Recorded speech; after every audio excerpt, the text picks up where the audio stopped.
Amen po ba? Amen. Amen.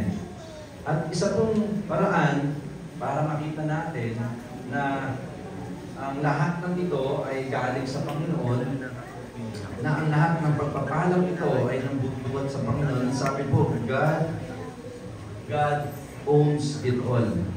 Naniniwala mo ba ito? Amen. Ang lahat ay pag-aari ng Diyos.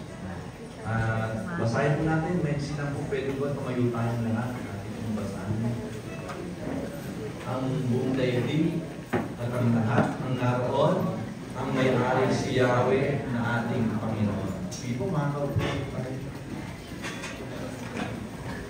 Tayo pong lahat ay manalangin.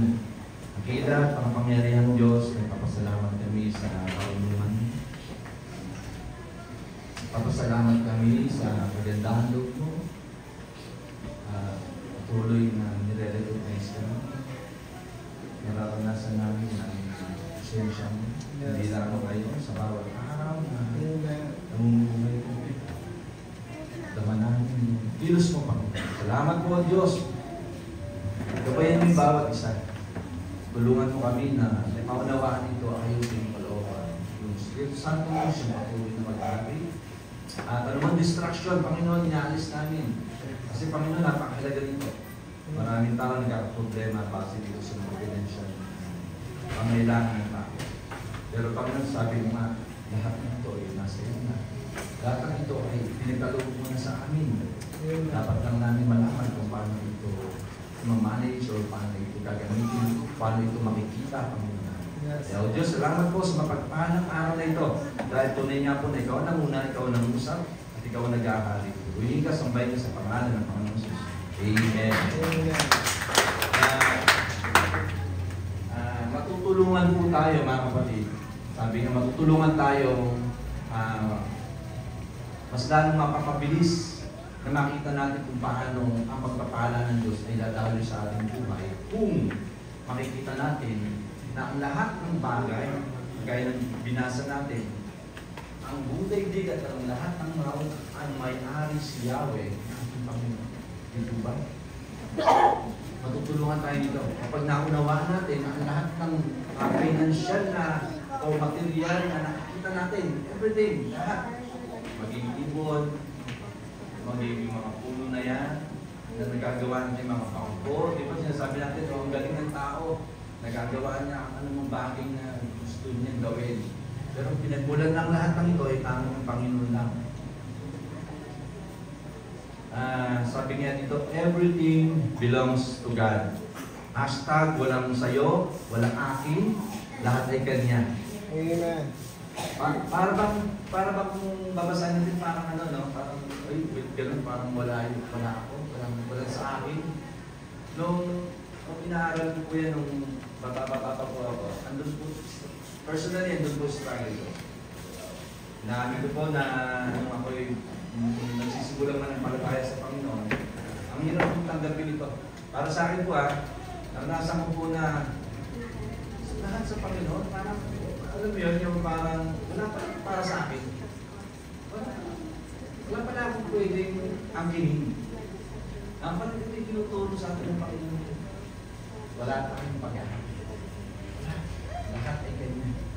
Hashtag, walang akin, walang iyo, lahat ay kanya. Yes.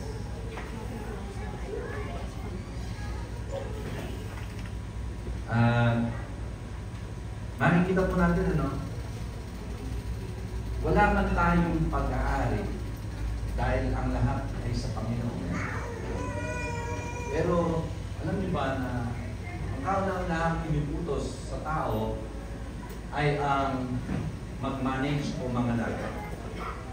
Kaya naman, tataka kayong mga kababalihan bakit ang mga kalalakihan ay enjoy sa kanilang pagtatrabaho. Di ba nangyayari yun na parang, teka, wala nang panahon sa akin, maaaring asawa. Bakit parang lagi na lang siya nagtatrabaho? Bakit parang kasiyahan niya yung magtrabaho? Anak, ang buong daigdig, at kayo ang mamamahala nito. Ibibigyan ko kayo ng kapangyarihan sa mga isda, sa tubig, sa mga ibon, sa impapawid, at sa lahat ng mga hayop na nasa ibabaw ng lupa. So nakita niyo yung inutos ng Panginoon. Sabi doon, I will give you dominion or pamamahala. So, ibig sabihin, lahat ng ating ginagawa ngayon ay ibinigay lamang ng Panginoon sa atin. Na tayo daw po ay mamamahala. Yung mga resources, yung talents na mayroon tayo, lahat po yan galing sa Panginoon. At alam nyo, sabi doon sa Genesis chapter 2, basahin ko po umagos noon mula sa Eden ang isang ilog na dumidilig sa halamanan. Paglabas doon, ito'y nahahati sa 4 na sanga.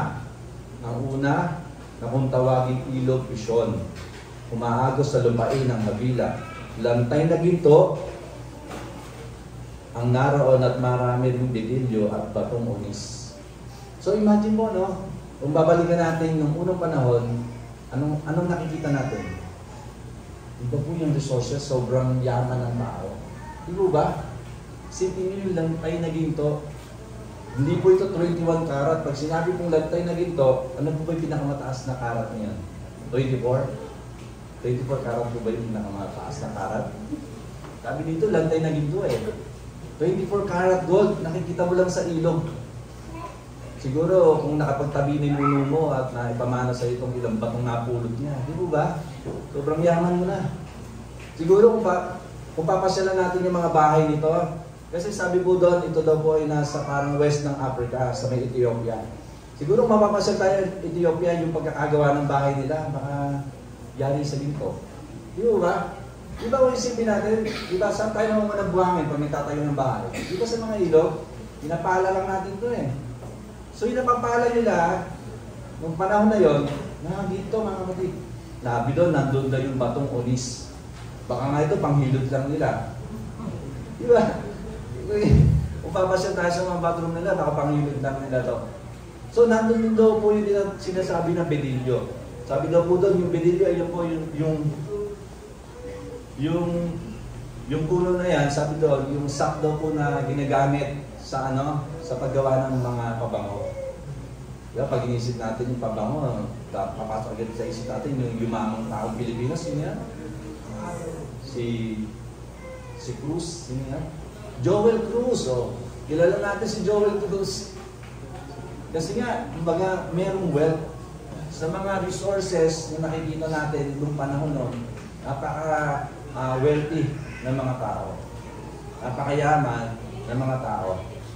Subalit dumadaan ng panahon, lumilipas ang panahon, nagbabago yung yung paraan ng pagtanaw ng tao. At kung makikita natin, siguro ito yung mga pangarap natin. Amen? Wala sigurong hindi nangarap na magkaroon ka ng pera, meron kang talent, di ba? Meron kang possession, meron kang karir. Maaaring yung iba, gusto niya sa ibang bansa magtrabaho, di ba? At nais ng Diyos na matanggap natin ito according to His purpose and will. Amen. Hindi sa purpose natin. Kasi alam naman natin yung kalakaran ng mundo. Pagka nagpamigay ka ng pera, mauubos ang pera mo. Di ba? Mababawasan ka ng pera. Pero yung ekonomiya ng Diyos, iba. Habang nababawasan o nagbibigay ka, nagdadagdagan Diyos. Amen? Ang daming truth na gustong ituro sa atin ng Panginoon. Everything belongs to God. Hashtag walang sayo, walang akin. Lahat ay Kanya. Sabi po sa Hagay, sapagkat ang lahat ng pilak at ginto sa buong daigdig ay akin. Lahat daw po, walang hindi Kanya. We are stewards, not owners. You are not the owner, you are the manager. Sino po rito yung mga manager? Taas ang kamay. Wala. Kita nyo na? Kita nyo na? Sino dito ang manager? In general. Yun. Sino sumagot? Si nanay. Ang galing talaga ni nanay. Talagang active si nanay. Lahat po tayo mga kapatid, manager. Opo. Lahat tayo pinagkatiwalaan ng Diyos na mga siwa, mamahala. Ito po ay dapat nating malaman at tanggapin sa puso natin na tayong lahat manager. O bakit pastor? O bakit Kuya Rudolph, inamamasukan lang ako? Diba? Sabi natin, namamasukan lang po ako. Paano po ako sasabihin yung manager? Ilang oras ka ang nagtatrabaho? 8 hours? Di ba? 8 hours. Pero ilang oras ang binigay sa iyo ng Diyos sa loob ng isang araw? 24 hours. Yung 16 hours, sino po nagmamanage nito? Di ba? Sino ang gumagamit nito? Saan mo dinadala yung 16 hours mo? Dito, gustong buksan ng Diyos ang kaisipan natin, mga kapatid. Kaya nga sabi niya, di ba? Sila'y pinagpala niya, sinabi niya, magpakaraan kayo. Punuin ninyo ang inyong mga anak, ang buong daigdig kayo ang mamamahala nito. Binibigyan ko kayo ng kapangyarihan sa mga isda, sa tubig, sa mga ibon sa impapawid, at sa lahat ng mga hayop na nasa ibabaw ng lupa. Na-enjoy niyo po ba? Na-enjoy niyo po ba ngayon yung time na binibigay sa inyo ng Panginoon? Ang sarap tingnan na, di ba kanina sabi ko nga sa inyo, nung una nahihirapan ako na tingnan na lahat pala sa Diyos, walang sa akin. Pero hindi ko naalala, hindi nag-sink in sa isip ko, sino ba yung pinag-uusapan natin? Di ba? Siya ba'y Diyos lamang natin? O Ama din natin? Di ba? Ama din natin siya. At walang ibang hangad ng Ama natin, kundi pawang magagandang bagay para sa mga anak niya. At tayo yun, mga kapatid, tayo yung mga anak niya. Kaya nga, sabi doon, ang katiwali kailangan maging tapat sa kanyang Panginoon. Lahat po ng resources, time, ng abilidad na meron tayo, binigyan ka ng kakayanan ng Diyos. Binigay na sa'yo lahat yan. Ikaw na lang yung mag-manage nito. Kaya nga, di ba, dami natin tinatanong, bakit kaya yung mga tao na bakit kaya yumaman sila? Samantalang ako, ganito pa rin ang kalagayan ko. Di ba, minsan natatanong natin, pero paano ba natin in-spend talaga yung time natin? Paano natin ito kinoconsume? Paano natin ito ginagamit? Kasi nga, lahat tayo binigyan ng 24 hours. Di ba? Sabi nga, wala namang binigyan ng 25 hours para sabihin na lamang sila sa atin. Di ba? Oo, totoo naman eh. Walang binigyan ng 25 hours. Lahat po tayo bantay-bantay. Lahat ng abilidad. Actually, ang totoo nga niyan, marami tayong abilidad. Hindi lang natin ginagamit. May nagsabi pa nga, 10% lang daw ng brain natin yung ginagamit natin. Imagine, 100% kaya mong gamitin. Pero ang ginagamit mo lang natin, lahat ha, 10% pa lang nagagamit natin. So ang daming resources na pinahiram sa atin ng Diyos na talagang hindi lang natin, sabi nga, natatap. Hindi lang natin nagagamit. At isa pa, kung titingnan natin yung mga sinasabi natin na yung mga tao na yan, talaga naman mayayaman yan. Pagdating sa financial, mga kapatid, ang daming mga mahihirap na tao na yumaman dahil ginamit nila yung time nila sa maayos na paraan. Naniniwala po ba kayo doon? So it's about time, mga kapatid, tayo din. Gamitin lang natin ang time natin sa tama. Naniniwala po ako, mabubuksan ng ating kaisipan kung paano ang biyaya ng Diyos, makikita natin ang maninaw.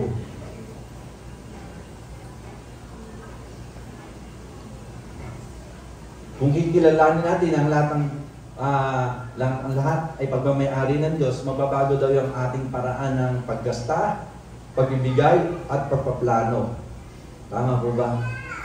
Kasi po mga kapatid, ang ekonomiya ng Diyos ay iba sa ekonomiya ng mundo. Tama po ba? Tayo mananampalataya, iba na yung paraan kung paano natin makukuha yung blessing ng Lord. Kung ang iba, katwiran, kailangan kong magpagal ng gusto. Kailangan kong magtrabaho ng ganito kahabang oras. Di ba? Sabi nila, oo, tamang magtrabaho ka, tamang gumugol ka ng oras sa pagtatrabaho. Pero kailangan mo rin malaman kung paano yung pamamaraan ng Diyos.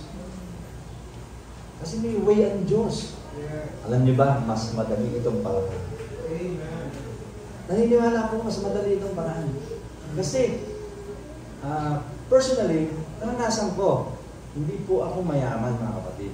Kasi ang tinuturo sa atin dito, hindi po tayo prosperity gospel. Ang tinuturo sa atin dito, paano tayo lalakad sa ekonomiya o pamamaraan ng Diyos. Kasi mas madali yun. Mas madali.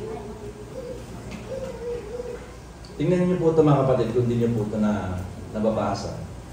Sabi doon, magagawa ng Diyos na pasaganain kayo sa lahat ng bagay at higit pa sa inyong pangangailangan upang sumagana kayo para sa mabubuting gawa.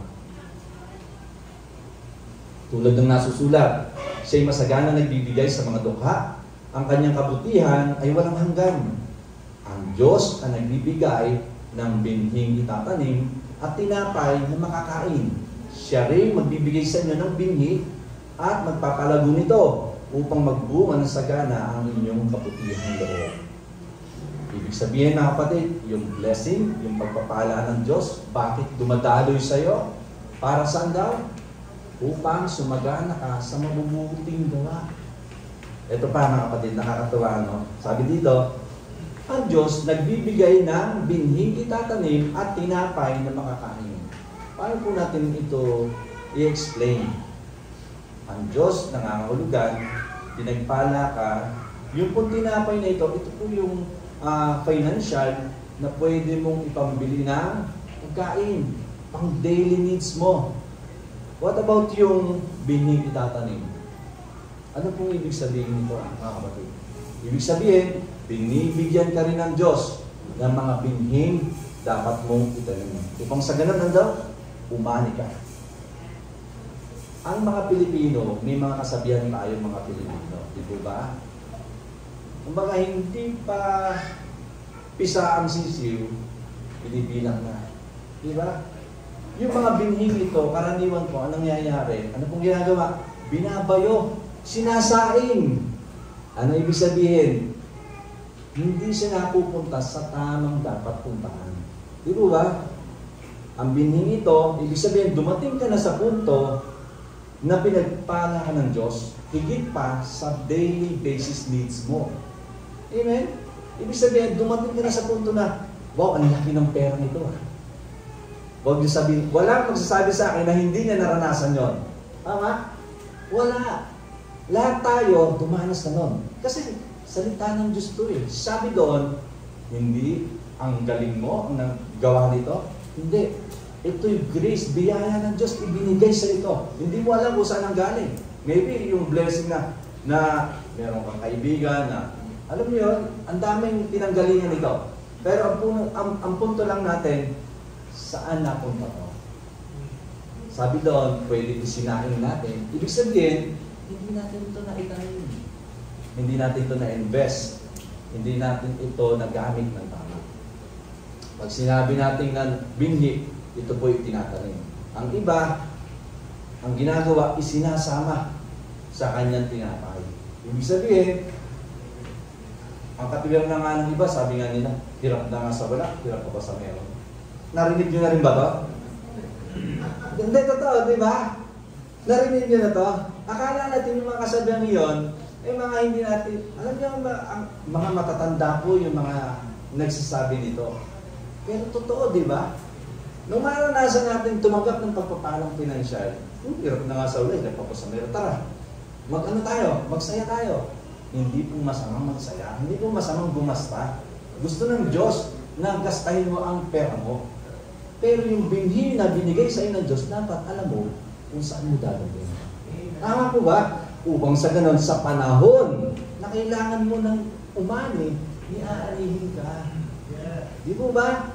Kaya mga kapatid, it's about time. Pag dumating na yung chance mo, kapatid, huwag mong sayangin. Lahat po tayo binibigyan ng chance ng Lord. Huwag nating sayangin yun. Sabi nga dito, upang magbunga ng sagana ang inyong kabutihang loob. Pasasaganahin niya kayo sa lahat ng bagay upang mas marami ang inyong matulungan. Sa gayon lang darami ang magpapasalamat sa Diyos dahil sa inyong tulong na dadalhin namin sa kanila. Ang pagtatanim, mga kapatid, pwedeng tumulong ka sa, sabihin mo ng mahal mo sa buhay, pinag-aral mo. Kapatid, nagtatanim ka nun. Pwedeng nagpautang ka. Alam mo yung mga taong walang-wala. Napakasarap pong tulungan ng mga taong walang-wala talaga. Naalala ko si George Clooney, kung kilala niyo yung foreigner na to, ay isa po siyang sikat na celebrity. Nung na-bless na siya, nung napagpala na siya, at ito na, sikat na siya, binalikan niya yung mga kaibigan niya. Ito yung mga tao na tumatanggap sa kanya pag panahon na wala siyang matitirahan, matutulugan, pupuntahan niya to. At alam niyo ba yung tinanim sa kanya ng mga tao, binigyan niya to ng tigil isang $1 million. Tigil isang milyon. Bakit? Kasi nga, tinanan siya eh. Tayo, mga kapatid, pwede tayong magtanim, mga mahal natin sa buhay. Huwag nating panghinayangan. Sabi nga, ang nagtatanim ng kakaunti ay aanin ng kakaunti. Ang nagtatanim ng marami, aanin ng marami. Basic principle na kailangan lang natin i-apply. At natutuwa naman ako, mga kapatid, ang dami dito sa church na to, very, yung mapagbigay. Ang dami ko nararanasan. Hindi ko nababanggitin ang pangalan nila, pero halos lahat ng mga kapatid ko narito, sila, very generous. Very mapagbigay talaga. Kaya naniniwala ko, yung blessing ng Panginoon ay nasa inyo pala.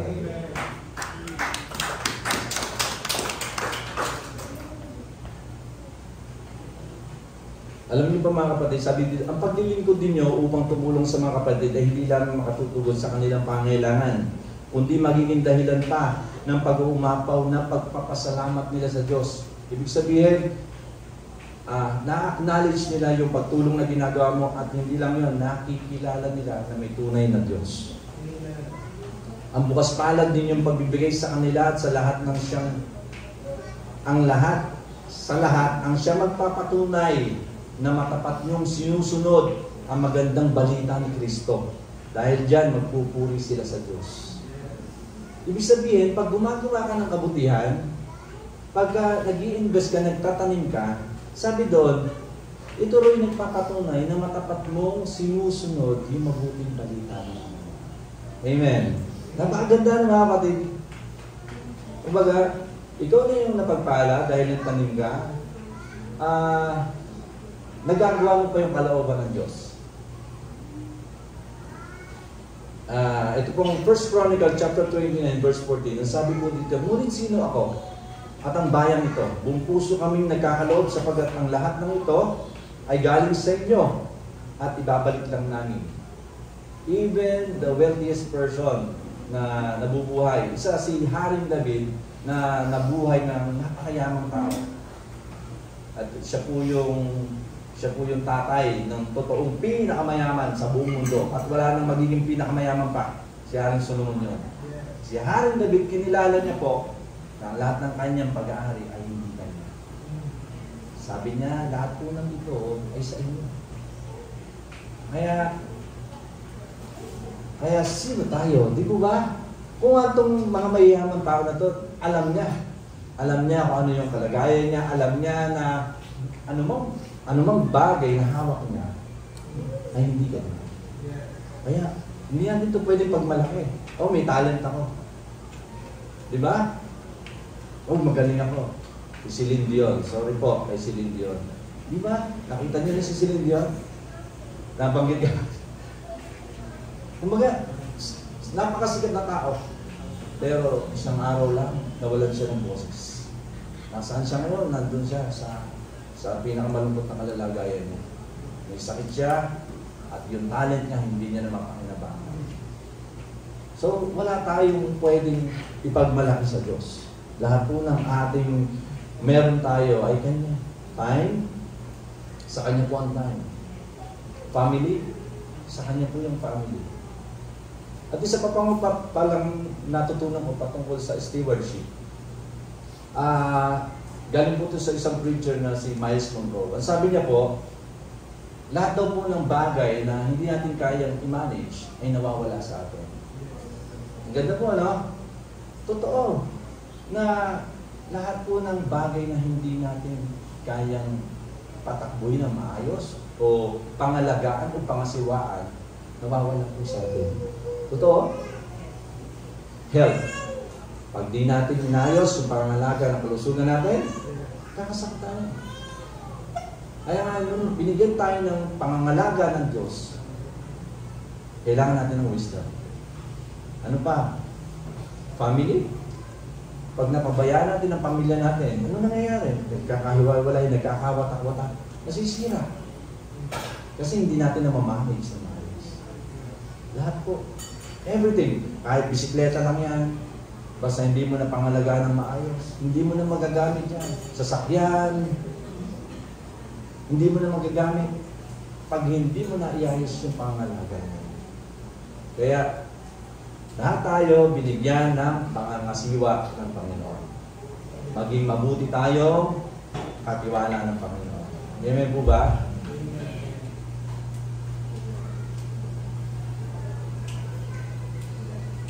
Ito pong ownership mentality, sabi dito, nag-lead to stress.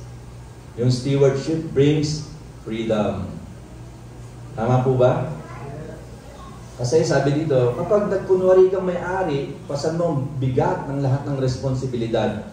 Pero pag kumilos kang katiwala, mararanasan mo ang kalayaan at kapayapaan. Dahil ang Diyos, ang tunay na may hawak ng lahat.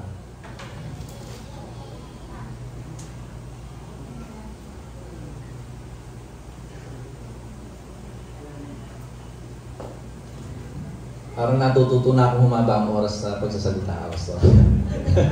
Okay.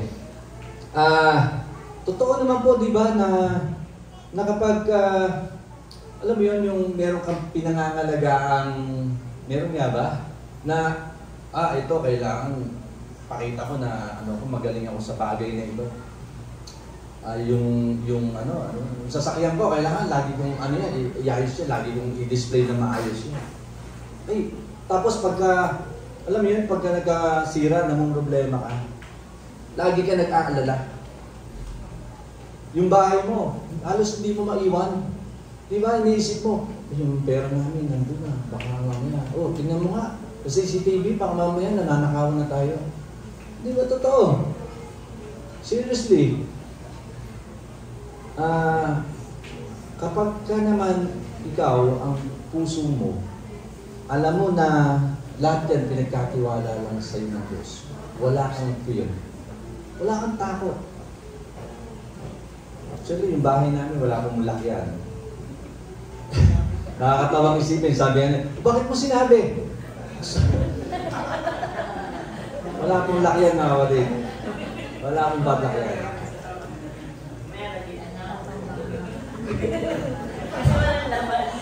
Kasi wala daw laman. Hindi, yung totoo, hindi ka takot. Kaya alam mo, sa Diyos lang yan. Yung church po natin, wala din lock. Nagtataka po ako eh. Tig-uwi ako, tinitin ako po yung church. Wala na wala. Lagi po yun, pag umaalis ako, babalik ako, titignan ako yung church. Wala na wala. Mabuti ang Diyos. Although, sabihin natin na mali naman yun. Lagyan din naman. Minsan po nilalagyan ako ng lock.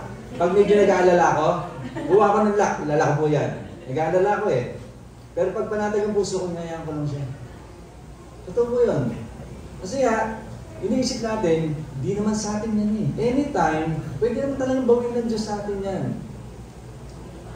Hindi ba ako nasisiyan, nasasarapan na malaya ang puso at isipan mo? Di ba? Na wala akong fear. Anytime na kunin ng Diyos sa iyan, di ka natatakot. Like po yung manager. Yung manager ng bangko, meron siyang power na i-manage yung perang lahat ng naroroon.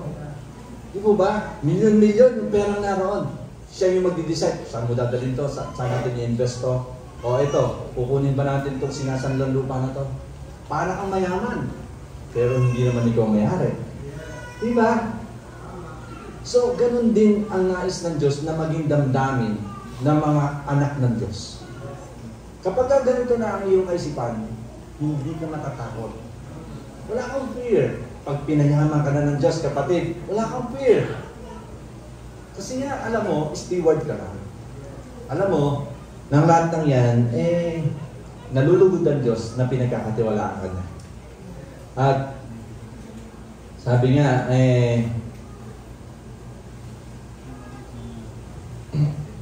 ito po yung isa sa mga sikreto. Isa sa sikreto na kailangan nating matutunan. Kahit alam ko na nababasa natin lagi ito, malay natin, bigyan tayo ng isang dahilan ng Diyos para maging life verse natin din ito. Maraming gumamit ito.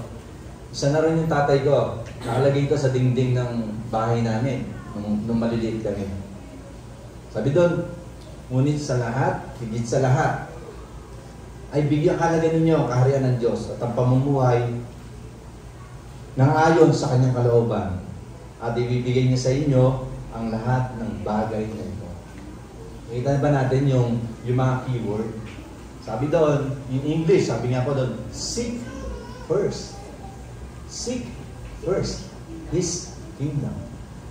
Pag sinabi pong first, nagtatawag ito ng priority. Tumatawag ito, nagsasabi ito na, ano yung binibigyan mo ngayon ng priority? Ha? Ano ngayon yung mahalaga sa'yo? Yung kaisipan mo ngayon, ano nasa isip mo? Kingdom ba ni God? Pero kung naniniwala ko, kaya kayo nakaupo dito. Gusto nyo stick yung kingdom ni God. Amen? Kaya kayo nakaupo ngayon, sinisik natin yung kingdom ni God. Naalala ko na naman tuloy, si Mary and Martha. Di po ba? Sino yung mas pumili ng mas magandang bagay? Although parehas maganda yung ginawa nila. Si Martha nagtatrabaho, nagsaserve, nagluluto. Si Mary nakaupo lang, nakikinig sa paanan ni Jesus. Sabi ni Martha, Lord, yung si Mary nga, utusan mo nga kasi hindi niya ako tinutulungan. Parehas maganda ginagawa nila. Pero sabi ni Jesus, higit na mabuti yung pinili ni Maria. Amen. Kingdom of God. Yung kaharian ng Diyos, napakadali nating maunawaan. Meron kang peace. Kapag nandun ka sa kaharian ng Diyos, meron kang peace. Pag nandun ka sa kaharian ng Diyos, meron kang trust. Pagtitiwala sa Kanya. At sabi nga doon, yung lahat ng bagay na yan, ano sabi? Pagpapaguran mo? Pagpapaguran, di ba? Paghihirapan mo ba? Parang hindi na eh. Di ba? Parang sinabi lang na idadagdag. Ibibigay. Ibig sabihin, yung maliliit na bagay na meron ka ngayon, mga kapatid, huwag niyong sabihin na, ganito lang yung hanap buhay ko. Mga kapatid, pwedeng idagdag ng Diyos yung mga bagay na hindi mo inaasahan. If, sisik natin, if, ipa-prioritize natin yung kingdom ni God. Di ba mas madali yun? Sipin mo si Mary, paupo lang. Di ba? Di ba? Di ba? Kapatid, nasa pagtanaw lang yan. Nasa pagtanaw lang. Dumating ako sa punto na, uy, bakit? Bakit ganon? Parang matumal yata ngayon. Uwi na nga ako. Di ba, imbis na sabihin mo, naku, delikado to. May bayarin ako, kailangan makabenta ako. Di ba, pwede mo isipin yan. Pero pwede mo rin isipin na, pinagpapahinga ako ni God. Amen? Kasi nandun ka sa kingdom of God. Pag nalaman mo yung kingdom of God, alam mo na kung paano tayuan yung sitwasyon mo. Kasi nasa pagtanong mo lang yan. Oh, bakit kaya ganito? Bakit kaya parang tatanggalin yata ako sa trabaho? Alam niyo ba mga kapatid, ako lang yata yung natanggal sa trabaho na masaya. Meron bang gano'n? Bakit tatanungin ba kung bakit? Kasi tumanggap ako ng separation pay. Oo, samantalang ang dami-daming nag-work sa Elizabeth. Alam niyo ilang taon ako doon? Wala akong nakitang tumanggap ng separation pay. Ako lang. Oo, hindi lang sa ako lang. Pero ilan lang. At nakakatuwa pa doon ay dahil sa nagkwento ko na siya dati ito kung paano pinadama ng Diyos, pinakita ng Diyos sa akin yung vision na ako ang employer mo. Hindi yung kumpanya na yan. Si God ang employer natin. So that time, nung tinanggal ako sa trabaho, masaya ako. Bakit? Kasi nakalaan na yung negosyo ibibigay ng Diyos sa akin. Kinuha ko ng kampanya, inunti-unti niya akong hawakan na, ito, bibigay ko sa sahod mo, bibigyan ko pa ng paulang bayad yung sasakyan mo, lahat binabayaran nila. Ang sarap yata magtrabaho nun, di ba ba? From namamasukan hanggang sa inuunti-unti ng Diyos, dinadala ka na sa pagdinegosyo. Di ba ang gandang tingnan? Kasi nga, pag nakita mo na lahat ng yan ay silid mo na. Kaya nga sabi sa atin pag makita natin higit sa lahat na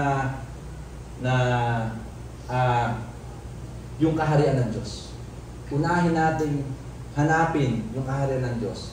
At madali natin makikita kung paano ang buhay mo siya ang nagmamaniobra. Tama ba?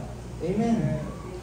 Kaya, andun siyempre bilang tao, nandun ang struggle mo, pero ang sarap tingnan, ang sarap isipin na anumang sitwasyon mo ngayon, nasa pangangalaga ka ng Diyos. Amen. Anumang hawak mo ngayon, sa Kanya yan. Sa Kanya yan. Ito pa. Kapag alam mong pag-aari ng Diyos yung meron ka, sa tingin mo ba, di ba ginuglorify natin lagi ang Diyos? Sabi natin, wala naman ang pag-aari sa Diyos galing ko Di ba?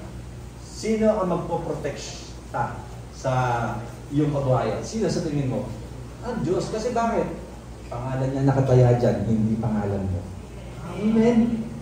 Pangalan ng Diyos yung nakataya dyan sa negosyo mo, dyan sa posisyon mo, sa trabaho. Pangalan ng Diyos. Kaya kung meron na magpo-protection yan, siya lang yun. Walang iba. Kaya huwag na kayong matakot mga kapatid na, baka mamaya may mga competitor.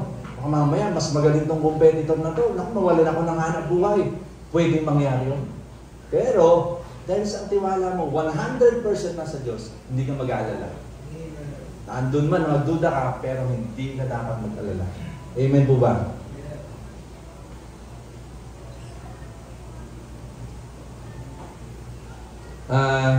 Kanina pinag-uusapan natin yung nainip na po ba kayo? Hindi naman ba? Kanina pinag-uusapan po natin yung Kingdom of God. Di po ba? Yung kaharian ng Diyos. Kung paano natin to isisik. Di ba? Kung paano natin to hahanapin. Ano ba yung masusumpungan natin sa kaharian ng Diyos? Ito po, worldly kingdom lang to mga kapatid. Tingnan po natin yung kumbaga structure, yung kagandahan ng worldly kingdom. No? Dumating siya sa Jerusalem na may kasamang maraming alalay at may dalang maraming kayamanan. Mga kamelyo na may kargang iba't ibang uri ng pabango. Napakaraming ginto at batong hiyas. At nang makaharap niya si Solomon, sinabi niya ang kanyang pakay. Ito pong background po nito, nabalitaan ng reyna. Ng ano ba? Sheba. Na itong si Solomon, tanyag na tanyag sa buong mundo. Sa kanyang kayamanan, sa kanyang karangyaan, sa kanyang karunungan. Kaya naman, napilitan siyang puntahan. Sinik niya, hinanap niya yung kaharian ni Haring Solomon. At ito na nga po sinabi niya. Sinagot naman ni Solomon ang lahat ng kanyang tanong at wala ni isa mang hindi nito maipaliwanag. Umanga ang reyna sa karunungan ni Solomon at sa palasyong ipinagawa nito. Napansin niya ang pagkain sa hapag ng hari, ang mga tirahan ng kanyang mga opisyal, at ang kaayusan ng kanyang mga tauhan. Napansin din niya ang kanyang kasuotan, ang mga tagadulot niya ng inumin, ang handog na niya alay sa templo. Hangang-hanga ang reyna sa kanyang nakita. Hangang-hanga ang reyna sa kanyang nakita. Mga kapatid, ang pinag-uusapan natin dito, hindi tambay sa kanto. Isang reyna. Isipin mo, kapantay ng nag-rule, kapantay niya na nag-ahari sa ibang bansa. Pero nung nakita yung kaharian ni Solomon, sabihin na natin yun, yung tulo ang lawan niya, napanganga siya. Diba? Kumbaga na-amaze siya. Sobrang rangya, sobrang kakaiba talaga yung kayamanan ni Haring Solomon. Ito yung hari na talagang wala na raw talagang papantay sa kanya. At sabi nga doon, kaya't sinabi niya sa hari, totoo nga pa ng lahat ang narinig ko tungkol sa inyo at sa inyong karunungan. Hindi ko mapaniwalaan ang mga sinasabi nila sa akin tungkol sa inyo. Ngunit ngayong nakita ko na ang lahat, napatunayan kung wala pala sa kalahati ang ibinalita nila sa akin. Sapagkat ang inyong karunungan ay talagang higit kaysa sa ibinalita nila. Humanga ang reyna sa karunungan ni Solomon at sa palasyong ipinagawa nito. Napansin niya ang pagkain sa hapag ng hari. Napakapalad ng inyong mga asawa Mapalad ang inyong mga tauhan sapagkat lagi nilang naririnig ang inyong karunungan. Purihin si Yahweh ang inyong Diyos na nagdala sa inyo at naglagay sa inyo sa trono ng Israel. Dahil sa walang katapusang pag-ibig ni Yahweh sa Israel, ginawa niya kayong hari upang mamahala dito at magpairan ng katarungan. At ang hari binigyan niya ng halos 4,200 kilong ginto at napakaraming pabango at batong hiyas. Kailanman hindi natumbasan sa dami ang pabangong iyon na ibigay ng reyna ng Seba kay Haring Solomon. Bukod dito, ang mga barko ni Hiram na nagdadala ng ginto buhat sa Ophir ay may dala rin mga batong hiyas at napakaraming kahoy na algum. Ito ang kahoy na ginamit sa mga upuan sa templo at sa palasyo ng hari at sa mga lira at alpa ng mga manunugtog. Wala na muling dumating o nakita pang kahoy na tulad nito mula noon hanggang ngayon. Ibinigay naman ni Haring Solomon sa reyna ng Seba ang bawat magustuhan nito. Ang lahat niyang hinihingi, bukod pa sa kanyang kusang ipinagkaloob sa reyna. Pagkatapos nito'y umuwi na ang reyna, pati na kanyang mga alalay sa lupain ng Seba. Nakita po natin yung templo, yung kung paano nag-ahari si Haring Solomon, yung kanyang kayamanan, yung kanyang karunungan, yung kanyang nasasakupan, even yung reyna, nakagaya niya na mga sa kanya. Di ba parang ang sarap yatang puntahan? Di ba parang ang sarap yatang makita rin natin, mamahalas din natin yun. And then si Lord sabi doon, seek first His kingdom. Unahin natin, hanapin yung kaharian ng Diyos. Kung dito namamangha tayo, mas mamamangha tayo sa kaharian ng Diyos. Mas mamamangha tayong mamasdan yung paraan ng kanyang pamamahala. Hindi natin kaya sumatin yung kanyang pamamaraan. Kaya nga napansin din ba natin na kahit itong babaeng ito ay napapurihan ng Diyos. Sabi niya, purihin ang Diyos. Purihin ang iyong Diyos. Doon, para siyang na-born na din, para siyang nakakilala sa Panginoon. Kasi, kumbaga, naniwala natin, walang Diyos yung taong ito. Yung reynang ito, walang Diyos. Pero dahil sa namangha siya, dahil sa nakita niya, dahil sa namalas niya, napapurihan niya ang ating Panginoon.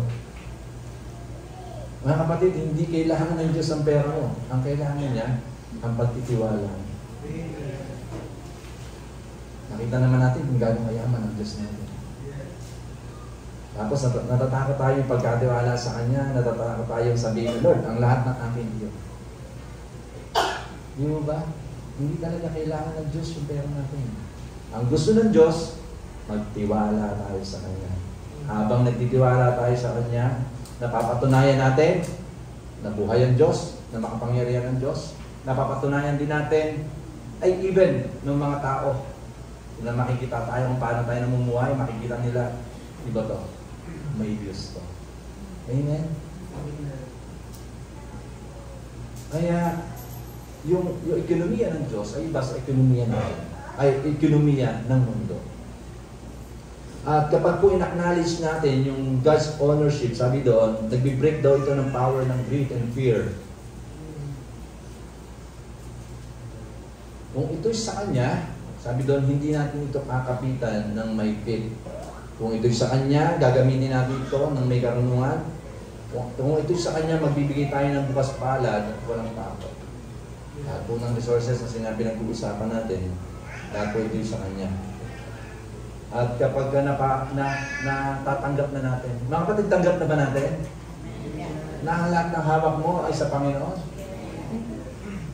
Huwag tayong matakot na mawala ito. Huwag tayong matakot. Sanay naman tayo wala eh. Di ba?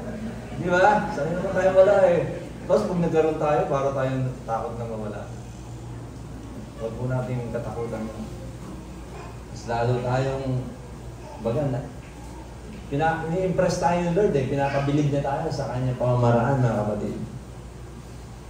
At ito, panghuli mga kapatid, kung hindi kayo mapagkakatiwalaan sa mga kayamanan sa mundong ito, sino pa magtitiwala sa inyo sa tunay na kayamanan? Mga kapatid, yung tunay na wealth Malapit. Actually, naranasan na rin natin. Ano ba yung tunay na wealth? Marami pong pamaraan yung tunay na wealth. At marami pa pong series tayong pag-aaralan. Nawa po may natutunan tayo. Nawa po natanggap natin na lahat ng bagay ay sa Panginoon. Wala tayong akin, walang iyo, lahat Kanya. Hindi po siya makasariling Diyos. Mapagbigay po ng Diyos. At hindi po tayo pinagpapala ng Diyos base sa ating ginagawa, sa ating pagbibigay. Hindi po. Nakabase po ang pagpapala na natatanggap natin sa Kanyang kagandahan loob. Di po ba? Lahat naman tayo, minsan dumarating sa pagiging selfish, makasarili. Di po ba? Pero ganoon naman, nariyan yung pagpapala ng Diyos sa atin. Kaya, sige po mga kapatid, application.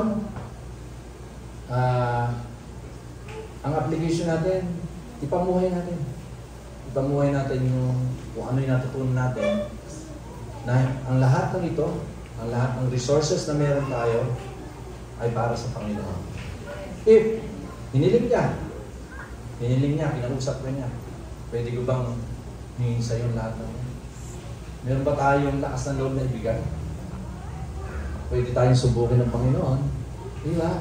Kaya nga yung mayaman, di ba nakita natin? Sabi niya, Panginoon, nagawa ko na yung lahat ng bagay. Ano pa ba yung pwede kong gawin na para makasunod sa kalooban mo? Eh, sabi ng Panginoon,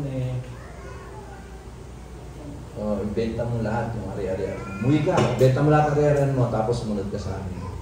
Tapos alam niyo ba, yung lalaki, pinagmamalaki na kasi umuwi, nalulungkot, na naglakad na nakatungo. Bakit? Sobrang yaman ng tao nito. Ang malugan lang, hindi niya kaya i-give up yung kanyang kayamanan para kay Jesus. Hindi niya kaya. Kaya gustong itanim sa puso natin, na mahal tayo ng Panginoon. Tinetest na lang tayo. Kaya pag napatunayan na testing ka, mga kapatid, napakadaling ibigay ng Diyos sa iyo natin pagpapala. Kung bakit ngayon hindi mo ito nararanasan, may reason. Baka hindi tayo faithful steward. Baka pagka nagkaroon tayo ng kayamanan, mapalayo tayo sa Panginoon. Ano sinabi ng Haring David? Sabi niya, huwag mo akong pahirapan, baka huwag mo akong pagyamanin, baka malimutan kita. Huwag mo naman akong pahirapin, baka ako'y magkasala laban sa iyo. Bakit na nasabi ito? May reason, mga kapatid. Kaya, mga kapatid, sa oras na ito, tayong lahat tumayo, i-search natin yung ating sarili. Nasaan na ba tayo ngayon? Available yung mga pagpapala yan. Nasa atin na ang lahat ng pagpapala. Nasa atin ang lahat ng time. Isip lang natin mabuti yung presensya ng Panginoon. Makipag-deal tayo sa Panginoon. I-deal natin yung sarili natin sa Panginoon. Hindi para i-bless tayo ng Panginoon. No. Nasa iyo na. Sabi niya, yung kakayanan, nasa iyo na. Yung karunungan, kaalaman, abilidad, ibinigay niyang lahat sa iyo ng Panginoon. Use it wisely. Amen. Tayo po lahat manalangin. Pero bago po yun, pwede pang awitin natin yung inawit natin kanina yun.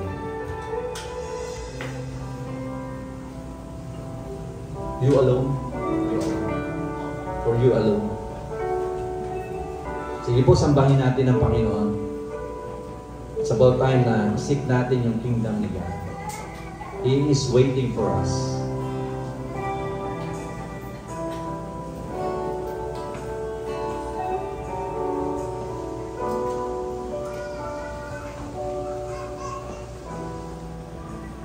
Thank you, Lord.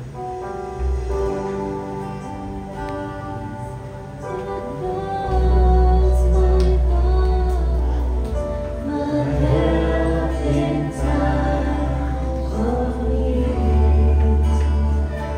me to the light.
makikilala lang namin na isang mapagmahal na Diyos na lagi naghihintay sa amin, na ika'y katagpuin, Panginoon.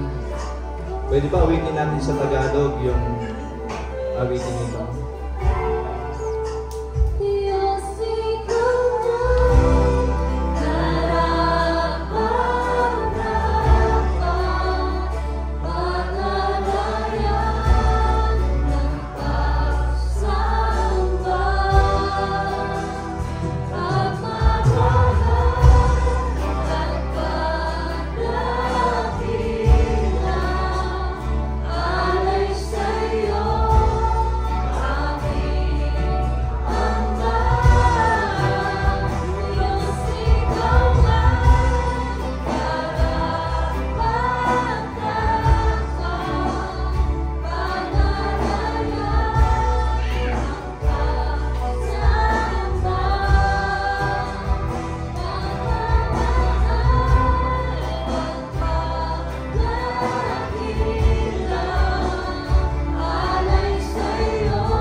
Salamat po sa karunungan ipinagkatiwala niyo sa amin, Panginoon. Lord, dalangin namin na magamit namin ang wasto, ang karunungan ito, O Diyos. Lord, kung ano man po yung pagkukulang namin, ano man po yung maling pamamaraan ng paggamit namin sa mga resources, baka meron sa amin, Panginoon, na nagkakaroon ng impulse buying or dahil lang sa inggit, Panginoon, na nakikita sa kanilang kapwa, kung kaya bumibili ng bagay na hindi naman kailangan. Kung sa ganoon ang mga kabuhayan ay nawawala na lang ng basta-basta. Panginoon, patawarin niyo kami. Kung minsan inaangkin lang namin yung mga pera o mga resources na meron kami, na minsan yung kinakatwiran namin, pinagpaguran ko to, akin to. Panginoon, patawarin niyo kami. Sapagkat nakita namin, kahit na yung lakas na meron kami galing sa inyo, Panginoon. Lahat ng karunungan, abilidad na naipoproduce namin galing sa inyo, Panginoon. Kaya marapat lang, Panginoon, ipagkatiwala namin lahat ng ito sa iyo, Panginoon. O Diyos, maluwag namin matanggap yung karunungan ito at maisabuhay namin ng maayos, Panginoon. Nang sa gayon, nakikita namin sa bawat araw, ikaw po ay may idinaragdag, Panginoon. May maturity kaming nararanasan, Panginoon. May kaganakan kami, Panginoon. Sabi nga po sa Mateo, Panginoon, mapalad yung mga taong nag-aangad na magawa, may matinding pagnanasang magawa ang iyong kalooban. Ang sabi mo, bibigyan mo sila ng kasiyahan, O Diyos. Lord, yung kasiyahan ito, nararanasan namin, Panginoon. Maranasan din ng iba.